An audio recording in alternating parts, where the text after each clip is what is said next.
Siempre digo que las notas a veces son lindas escucharlas en el corte porque nos pusimos a charlar de actualidad con Mario Masitelli, que es secretario general del Partido Socialista Auténtico, y nos vino a visitar en la mañana de Radio Sónica. ¿Cómo te va, Mario? Gracias por venir y por aceptar la invitación.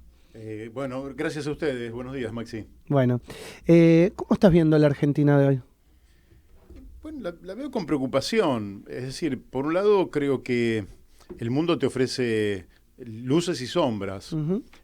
Creo que hemos vivido un lindo fogonazo el día domingo con el triunfo de Lula en Brasil, que tengo la impresión de que le da una impronta democrática, de institucionalidad, de previsibilidad, de contemplar los dramas sociales y ambientales que tiene Brasil, que no deja de ser una muy buena luz, que por otra parte va en consonancia con los procesos de naturaleza progresista que se están viviendo en América Latina y que generan un horizonte, digamos, para el optimismo.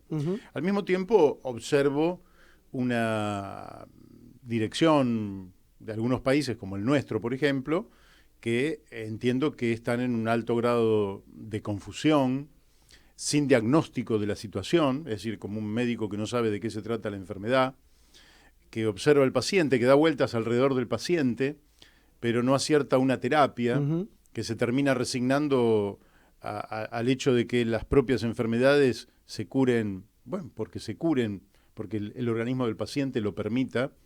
Y la verdad es que eso es preocupante en el oficialismo, con el que tenemos muchos amigos, pero también preocupante por quien se presenta como la alternativa, que yo creo que tienen un diagnóstico todavía peor, un diagnóstico de realismo mágico, ¿verdad? Cuando vos escuchás que te dicen, no hay que gastar más de lo que ingresa, vos decís, pucha, entonces traigamos a cualquier chico de tercer, cuarto grado que sabe que la columna roja no puede ser superior a la columna azul, que los egresos no pueden ser superiores a los ingresos, y estarían resueltos los problemas del país de esa manera. En realidad, ese planteo, que por otra parte es falaz, ya se vivió en el fracaso del gobierno anterior. Y cuando te dicen, está bien, fracasaron rotundamente. Bien, perfecto. Fracasaron porque Argentina cayó en su Producto Bruto Interno 3 de los 4 años en que gobernó Macri. Exacto. Se endeudó en 100.000 millones de dólares para que se fugaran. Pasó del 30 al 40% la pobreza, venían con pobreza cero. Las mafias se extendieron, es más, hasta se insertaron en el gobierno. O sea, todo lo que vos busques realmente le fue muy mal al gobierno anterior. Ahora vos decís, bueno, los tipos reflexionan y dicen, bueno, ahora lo que te dicen los tipos es que es poco lo que hicieron, o sea, que lo que vienen es a parecer una catástrofe peor que la anterior. Entonces es preocupante, y es preocupante. Bueno, pero ahí déjame que te haga un parate en qué nos pasa como sociedad, digamos, porque digamos, la alternativa hoy parece ser, digamos, Juntos por el Cambio en 2023, yo entiendo perfectamente lo que vos me estás diciendo, pero la sociedad no parece, o la dirigencia tampoco no parece estar a la altura de la circunstancia para depurarse y para poner algo superador. No, evidentemente nosotros felizmente recuperamos el sufragio universal en el año 1983. De esa manera se desarrolla digamos, las elecciones, pero a partir de las cuales los cargos electivos son cubiertos por el voto popular. Y si notas alguna duda es porque estoy tratando de no utilizar la palabra democracia. Porque lo que nosotros logramos es el sufragio universal. Para la democracia falta mucho. Para la democracia falta mucho.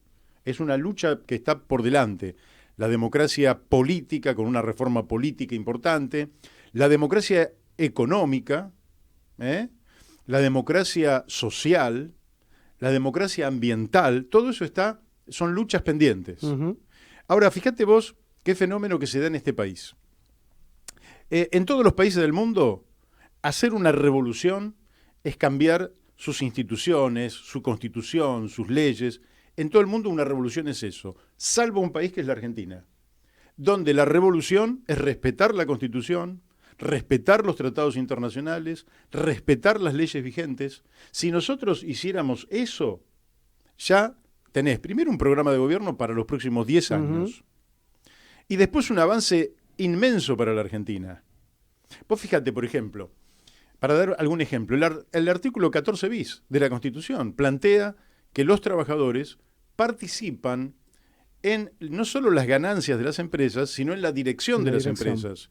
Si esto ocurriera real y efectivamente, vos no podrías tener la economía en negro que hay en esas empresas, no podrías tener los niveles de evasión de esas empresas que son los que justifican el déficit fiscal, y no podrías tener la fuga de 400.000 millones, mucho más de 400.000 millones de dólares, que estas mismas empresas o empresarios han fugado al exterior a través de mecanismos en negro, que han llevado la plata a paraísos fiscales, que han hecho inversiones en el exterior, en negro.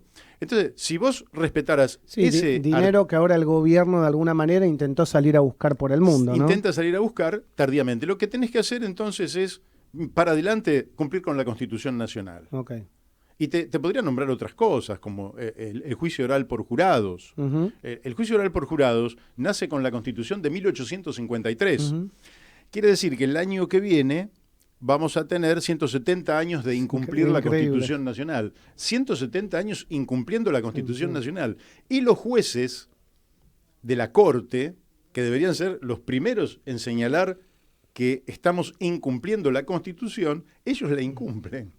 Y de ahí para abajo la incumplen todos. Entonces vos decís, pucha, te podría dar muchos más ejemplos. Te estoy hablando de ejemplos de la Constitución Nacional. Te podría hablar de ejemplos de los tratados internacionales. Yo propongo un ingreso básico universal, lo vengo proponiendo hace 20 años, tengo un libro, pero aparte lo vengo militando esto, y me tratan como un loco. Pero eso está en los tratados internacionales, que tienen jerarquía constitucional conforme la reforma constitucional de 1994.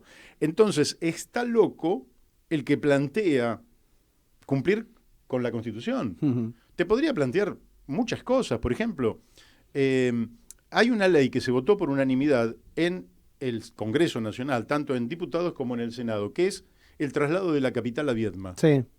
Por unanimidad, estoy Época de diciendo. Alfonsín, ¿no? Nunca se derogó la ley. Es una ley estratégica.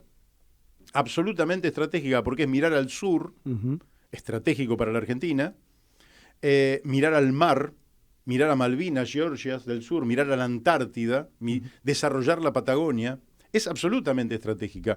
Pero vos lo planteás y te tratan como si fueras un marciano. Y vos decís, no, muchachos, es cumplir la ley.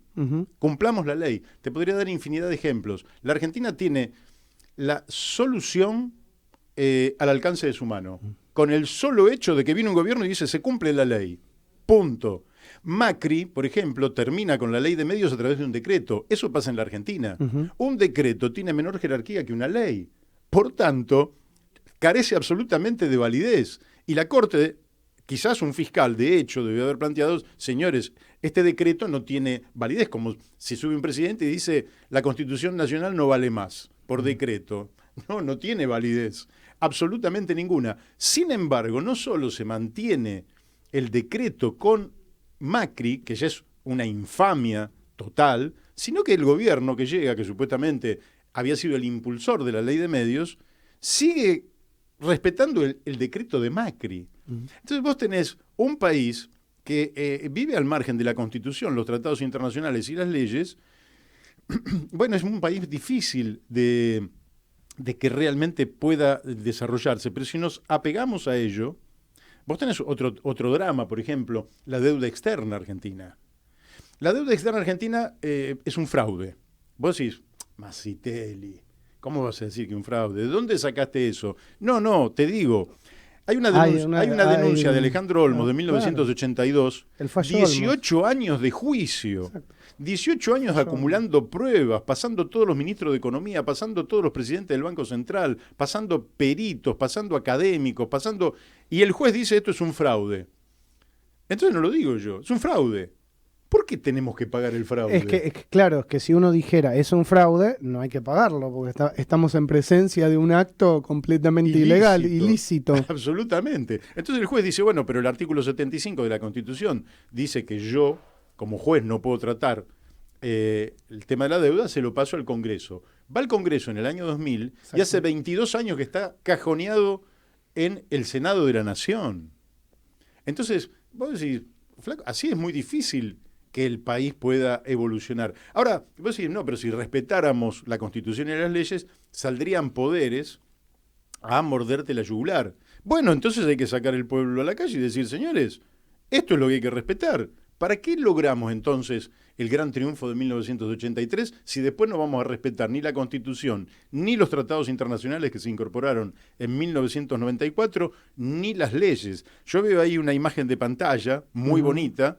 Quiero decir, podríamos suponer que es un bosque. Sí. Bueno, hay una ley de bosque. Desde que está esa ley de bosques, se depredaron cientos de miles de hectáreas de bosques en la Argentina y la autoridad política mira para otro lado, es cómplice y no hace cumplir la ley. Entonces vos me decís, Masitelli, si llega un presidente, ¿qué leyes tendría que impulsar? Alguna puede ser, pero lo único que tiene que hacer, es fíjate lo que es, ¿no? Acá es una revolución, respetar lo que ya tenemos. Mario, ¿cómo están parados a nivel nacional respecto de alianzas políticas? ¿En qué espacios creen que pueden llegar a participar de cara al 2023?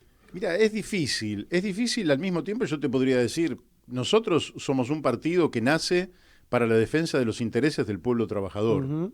Nosotros, esta es la norma y es la regla del partido. Si el Partido Socialista Auténtico tiene un elemento, digamos, a destacar, es que con esta norma ha sido absolutamente coherente. Es decir, está en la Declaración de Principios que escribió el doctor Juan B. Justo en 1896, donde señala justamente para qué nace el Partido Socialista. El Partido Socialista nace para defender al pueblo trabajador. Nosotros siempre frente a los intereses de la oligarquía parásita y del pueblo trabajador, estuvimos del lado del pueblo trabajador. Entre los intereses del capital financiero, especulativo y parasitario y la economía real, siempre estuvimos a favor de la economía real. Entre los intereses que promovieron rupturas institucionales e incumplimiento de la ley, siempre estuvimos del lado democrático. En la contradicción entre los intereses nacionales y las apetencias de intereses extranjeros, siempre estuvimos del lado de los intereses nacionales. Entre quienes avasallan la naturaleza para obtener ganancias inmediatas generando daños irreparables y quienes defienden la naturaleza, el ambiente y su sustentabilidad para que lo hereden nuestros hijos y nuestros nietos, siempre estuvimos del mismo lado. Entonces, frente a quienes pretenden avanzar contra los derechos de los trabajadores, pretendiendo que una indemnización es el problema que está paralizando la Argentina, es decir, que un derecho conquistado hace décadas y que por tanto cada vez es un derecho más chiquito, porque a medida que la revolución científico-tecnológica avanza y que la productividad avanza, el rol del trabajador, tal cual se conocía hace 50 o 70 años, va cambiando y va disminuyendo. Pretender que ahí está el problema, nosotros vamos a seguir defendiendo los derechos de los trabajadores. Quiere decir que todas estas contradicciones que yo te planteé, el Partido Socialista Auténtico siempre estuvo bien ubicado. No vas a encontrar un solo fallo. Ahora bien, los aliados naturales que nosotros hubiéramos tenido y con los cuales nos hubiera gustado transitar todo este tiempo, han fallado en exceso. Es decir, el partido que contiene en su seno a la clase trabajadora, que es el Partido Justicialista, tuvo la etapa más cipaya de 200 años de historia argentina, que fue la época de Menem. Entonces, el cipallismo, la entrega y la sumisión y la pérdida de dignidad de nuestra nación, material y espiritual, ha hecho que nosotros nos hayamos alejado de aquel conglomerado. Hoy habrá que ver, yo te diría que el Partido Socialista Auténtico seguramente en el primer semestre del año que viene va a sacar a luz su programa de gobierno, independientemente de que seamos o no gobierno. No menos de 100 puntos vamos a establecer como puntos nodales para cambiar la Argentina. Y a partir de esa cuestión programática veremos con quién tenemos mayor número de afinidades. Pero es probable que... ¿No tendrían problema ir con candidato propio tampoco? No, con candidatos propios no estamos en condiciones de ir por razones, te diría, de economía. Okay. Es decir, yo te decía, esto es difícil llamarle democracia porque esto es una plutocracia. Claro. Entonces, yo fui candidato a presidente en 2 oportunidades. Sí, y el 99% del pueblo ni se enteró que yo era candidato a presidente. Recuerdo. ¿Qué ocurrió? Ocurrió que si vos no tenés millones de dólares para una campaña y el poder económico con sus medios de comunicación te pone en una campana de silencio, la gente no se entera de que vos sos candidato. Exacto. No se entera ni siquiera las propuestas que tenés. Yo fui candidato en 1995 y te puedo decir que si recuperáramos aquel programa donde decíamos salir planificadamente de la convertibilidad, nosotros no estaríamos acá. Nosotros nos evitábamos la crisis del 2001 y la Argentina estaba en un periodo de progreso sostenido en el tiempo. Pero, lógicamente, el Grupo Clarín decidió que a mí, con el poder que tenía en ese momento, que a mí me iban a poner en una campana de silencio porque yo no hacía lo que ellos querían. Y, bueno, ahí está. La gente prácticamente ni se enteró. El número de votos que pudimos sacar fue pequeño. Quizás los vientos soplaran en contra de lo que nosotros planteábamos, porque en realidad la propuesta neoliberal o paleoliberal o neocolonial tenía un amplio consenso en la sociedad hasta que estalló en el 2001, pero de todas formas hubiéramos tenido una performance infinitamente superior a la que tuvimos y nos hubiera permitido instalarnos como alternativa. El sistema, lógicamente, te niega esas chances y hoy, con toda la experiencia que traemos acumulada, seguramente iremos a una política de alianzas con quien tengamos el mayor número de coincidencias, que no quiere decir que vayan a ser que sean las 100. Pero si tenemos por lo menos 20, 30 con la cual poder acordar, seguramente allí haremos una política de alianzas. Mario, gracias por venir a Radio Sónica. Gracias a ustedes por el espacio que me cedieron.